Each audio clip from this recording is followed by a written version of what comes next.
আসসালামু আলাইকুম বন্ধুরা, সবাই কেমন আছেন? চলে আসলাম আপনাদের মাঝে নতুন আরেকটি ব্লগ নিয়ে। আজকে আমি কোথায় যাচ্ছি, কি করব সবকিছু আপনাদেরকে দেখাবো। তো আমি আজকে যাব হচ্ছে আমার খালা শাশুড়ির বাড়ি।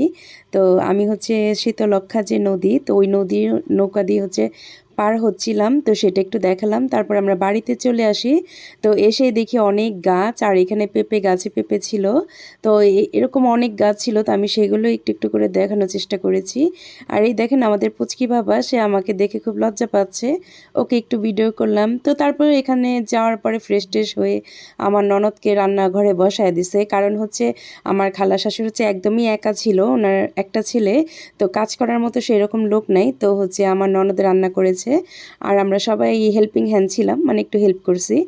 তো এদিকে দেখি আমার খালা শাশুড়ির আশেপাশে যে জায়গা, এখানে প্রচুর পরিমাণের কচু হয়েছে। তো আমি বললাম, এগুলো কচু কি খাওয়া যাবে? বলল হ্যাঁ, খুবই স্বাদ এই কচু।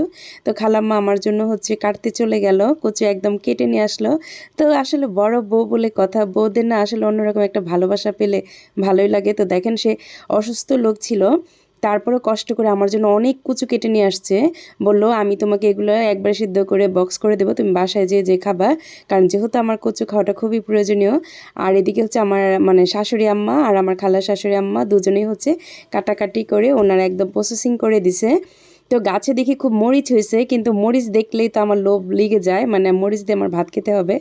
তো তারপর আর কি, খালাম্মাদের একটা বড় একটা রুম ছিল, তো এই রুমটা ওনাদের যে কোনো কাজের জন্য করা হয়েছিল, কিন্তু সেটাতে তারা করে না, মেহমান আসলে সবাই এখানে বসে খাওয়া দাওয়া করে। তো আমরা সবাই এখানে বসে পড়ি। তো খালাম্মা হচ্ছে আমাদের জন্য যখন পোলাও রান্না করেছে, তো পোলাওর মধ্যে এইটা দেখলাম, তো এটা হচ্ছে নারিকেলের একটা কি বলে, চাটি বলে সম্ভবত। তো এইটা দেখলাম, কিন্তু এইটা না আগের গ্রামের মানুষ হয়তো বা এটা ইউজ করতো। তো এটা দেখে আমি ভাবলাম আপনাদেরকে একটু দেখাই। তো তারপরে দেখেন আমরা যে যেভাবে পারতেছি আথালে পাথালে সবাই এইভাবে শুয়ে বসে আছি। তো তারপর সেখান থেকে আমরা চলে আসি। তো এই তো আমরা সবাই বিদায় নিচ্ছি, তো ভাবলাম একটু ভিডিও করি। আজকের ভিডিওটা আপনাদের এই পর্যন্তই দিলাম। সবাই একটু ধৈর্য সহকারে দেখবেন। ভালো থাকবেন, সুস্থ থাকবেন, আল্লাহ হাফেজ।